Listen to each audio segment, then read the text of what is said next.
You're listening to BK Presents on Rainier Avenue Radio. Hello, everyone. My name is BK, International Talent Scout. I'm bringing a brand new show to you called BK Presents. 30 minutes, nonstop, your favorite in gospel music. The studio session, going deep into interviews with your favorite artists, producers, and their engineers. You and your music. Concert previews and concert reviews. Get it all on bkpresents.com. Hello, ladies and gentlemen. It is Juneteenth celebration, and in the studios, I have my longtime sister from London, England, Toyin Adekale. How are you? BK, I am doing marvelous. Couldn't think of being anywhere else today.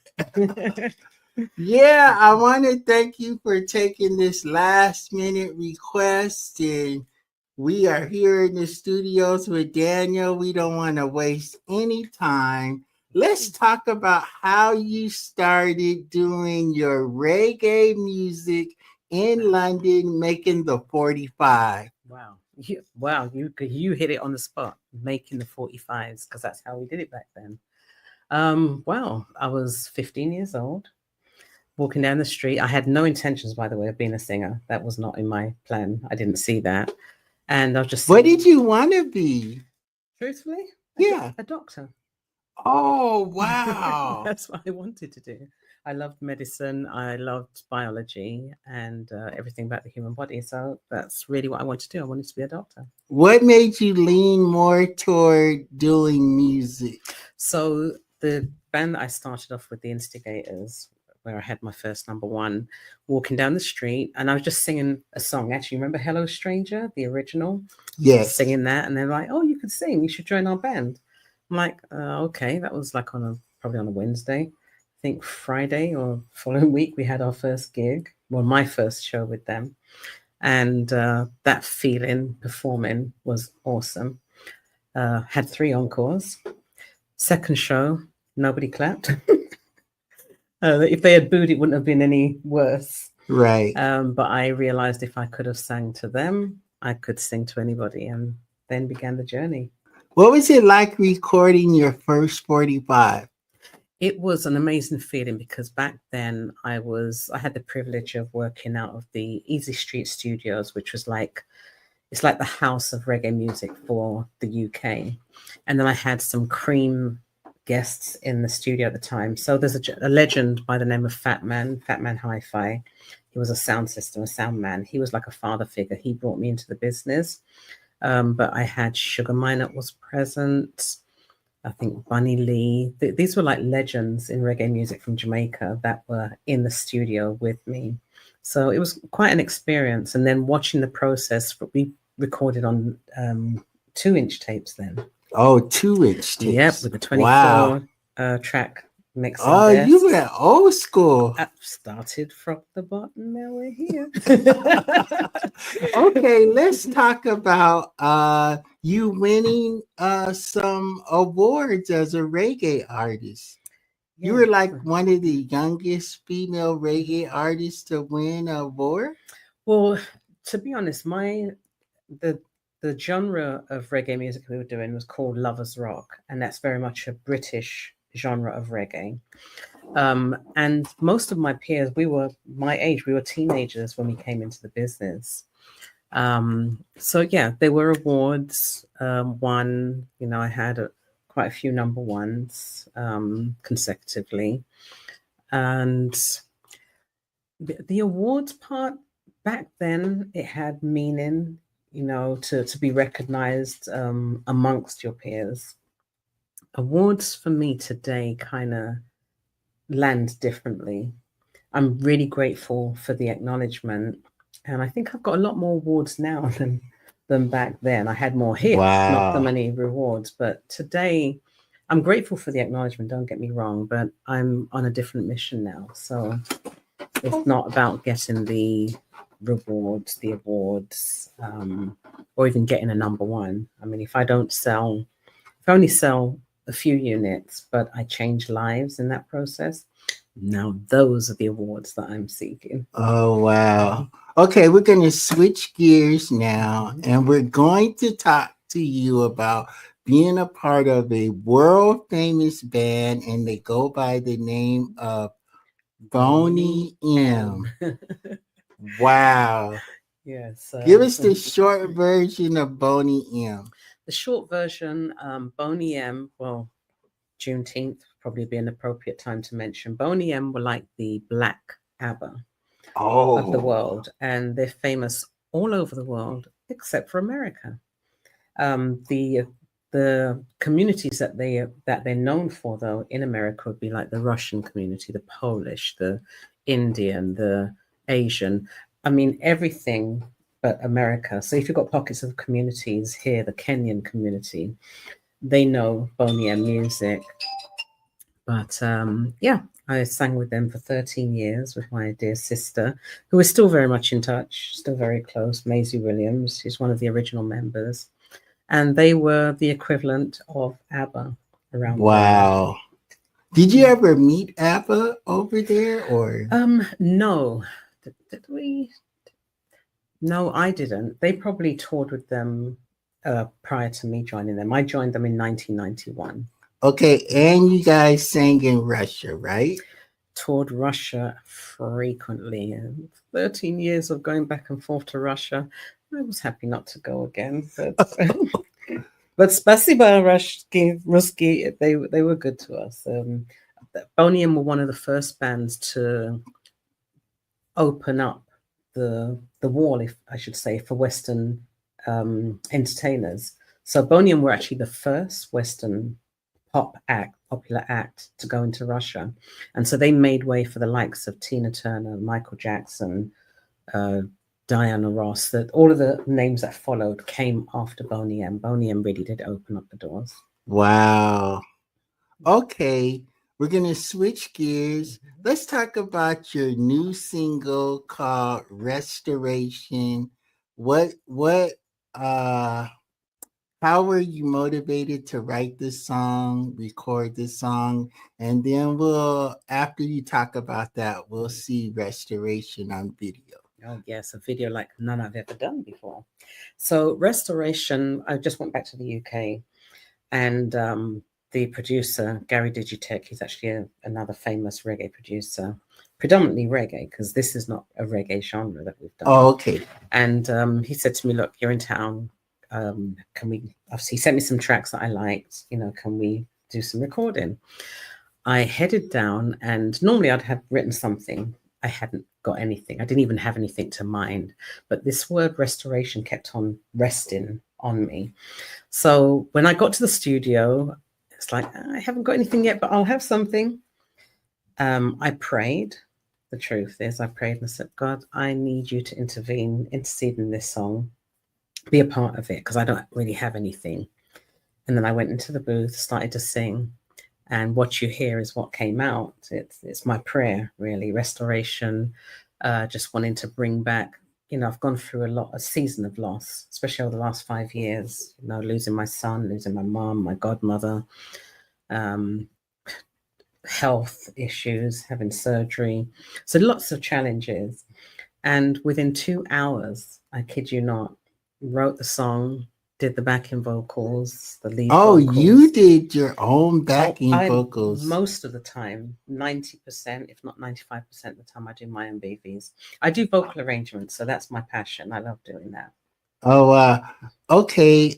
Can you talk to us a little bit how you do backing vocals? We don't want to know your secrets, but my audience might want to know what it's like for a lead vocalist to do background vocalists with the lead on top.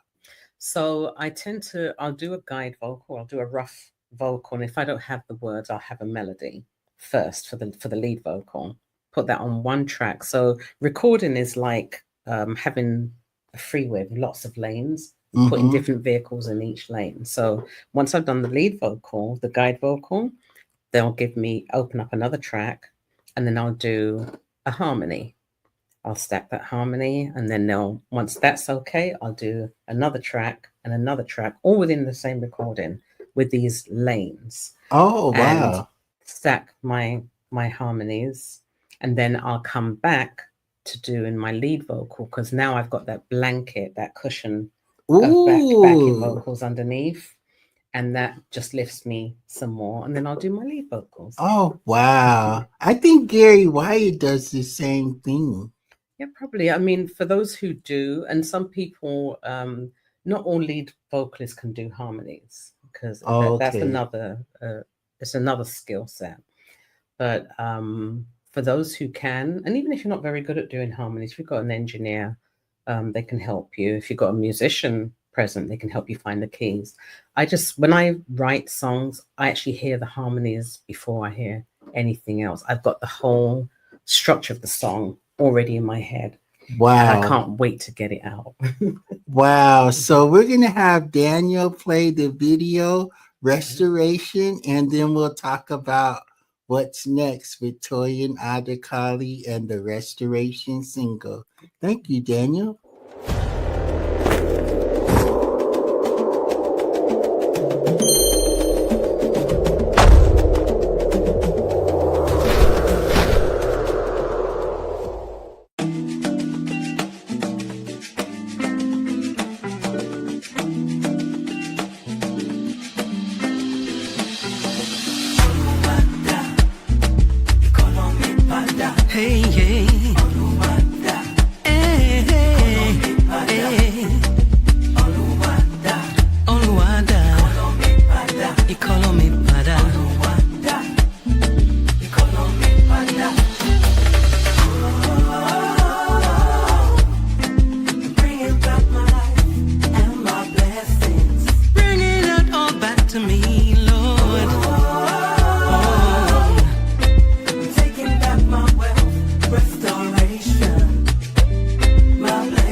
Taking back my wealth, restoration, economic blessings.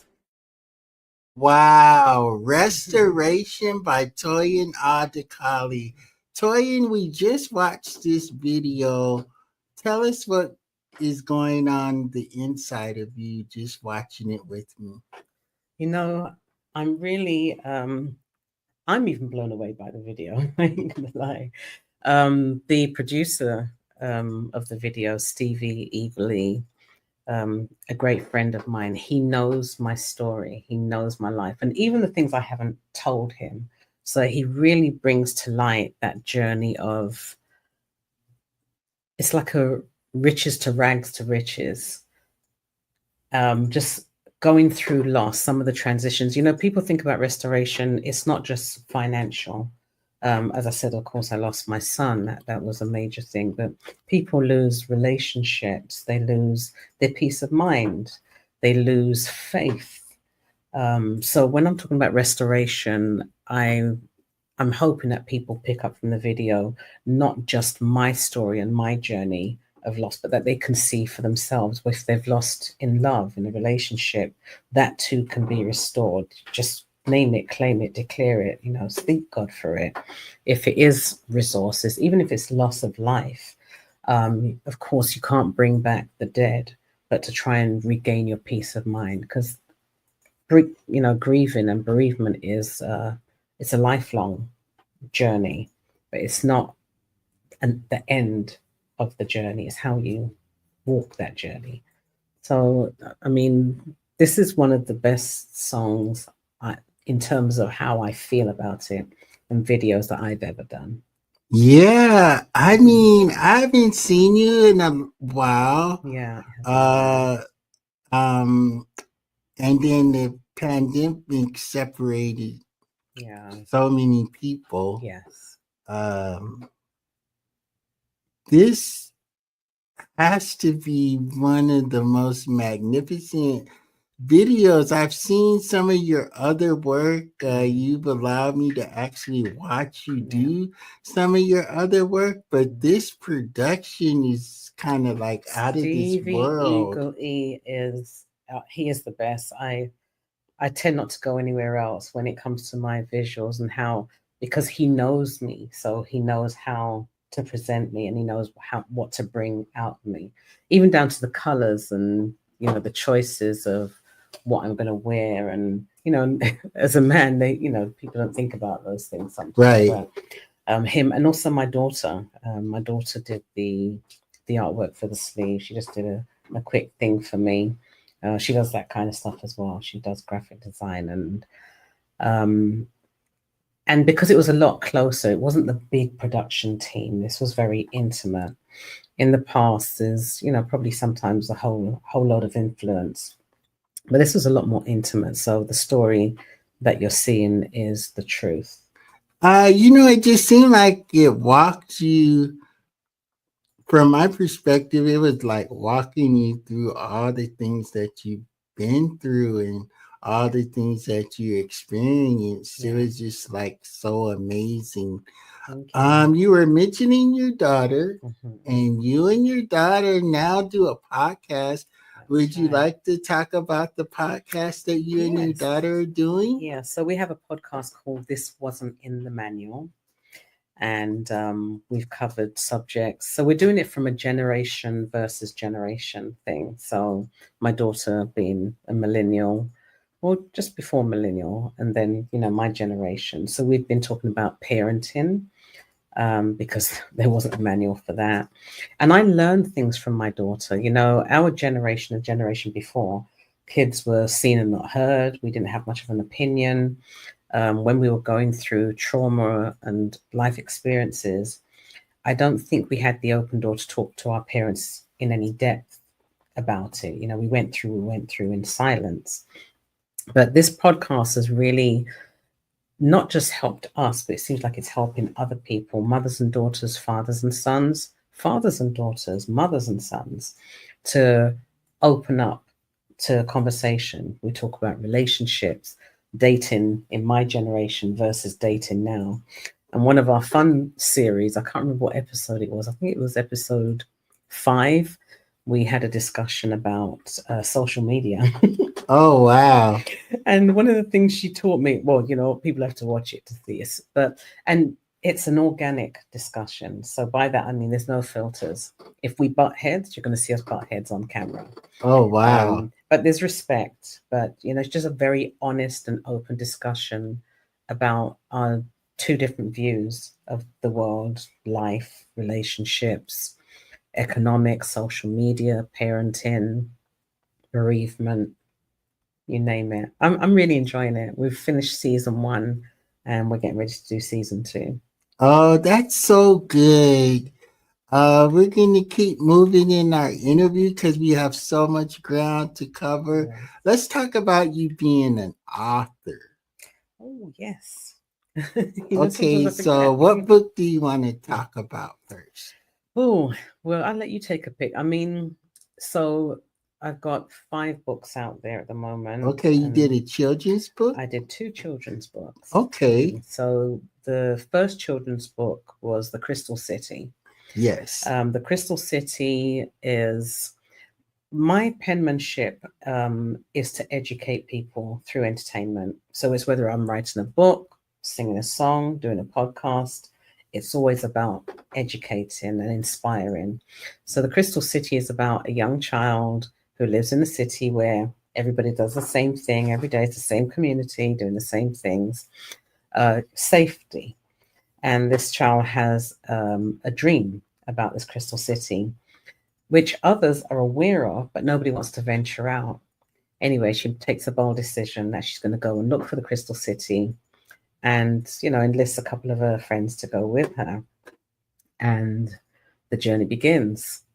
Who will make it with you to the end? You have to. Oh, wow. So there's lessons in it. And you know what? As a parent, I kind of encourage them to buy the books and read the books to their kids because there's a lesson for us as adults as well. I call my books children's books for adults because we're not too old to learn.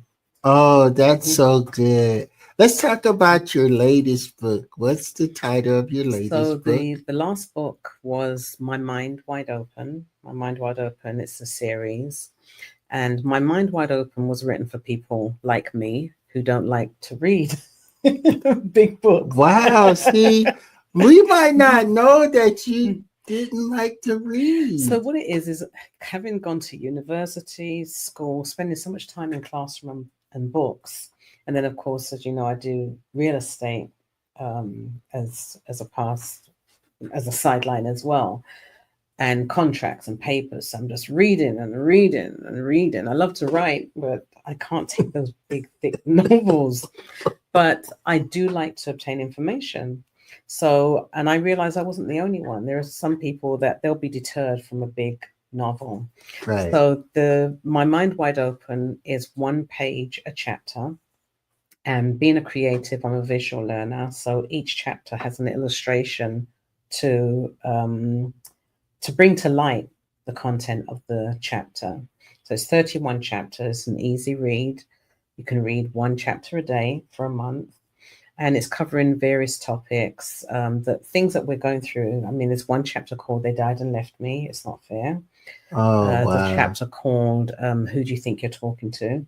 and it's about the way we talk to ourselves sometimes. If people spoke to us the way we speak to ourselves, we'd be upset, right? Right. So there's things like that. There's what is your attitude attracting? Some people are having conflicts on a regular. Some people are having poor relationships, friendships, and it's really about looking at ourselves and seeing, as opposed to pointing that finger at what this person is doing or making you feel, what is it in us that is attracting these repeated kind of relationships or confrontations. So yeah, there's a chapter in there for everybody. And I actually just did a presentation actually for a leadership presentation for Alaska Airlines. Oh, wow. They used my book as a tool. We were able to use a couple of chapters. I'm really passionate about doing that kind of stuff, bringing light where there's darkness, confusion, and just getting people to look at things a little bit differently.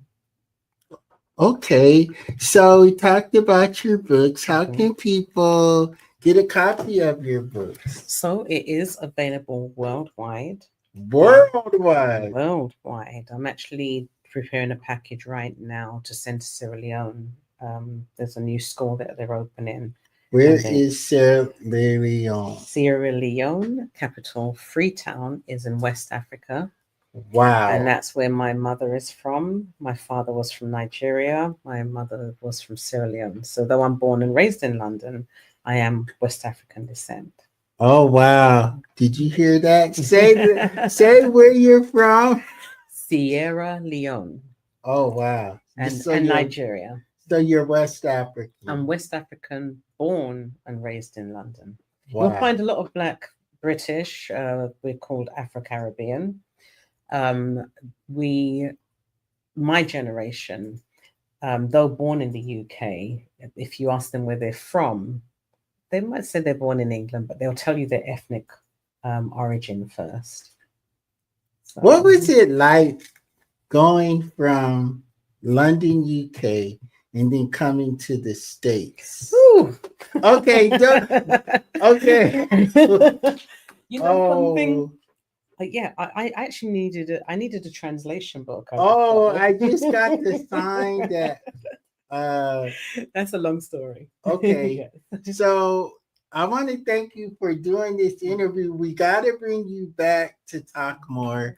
This is BK International Talent Scout with Toyin Adekale. We just heard her feature, Restoration. We're going to bring her back next month, and she's going to tell you about the rest of the story. We'll see you next week. Thank you, Seattle, for checking out the show with BK Presents on Rainier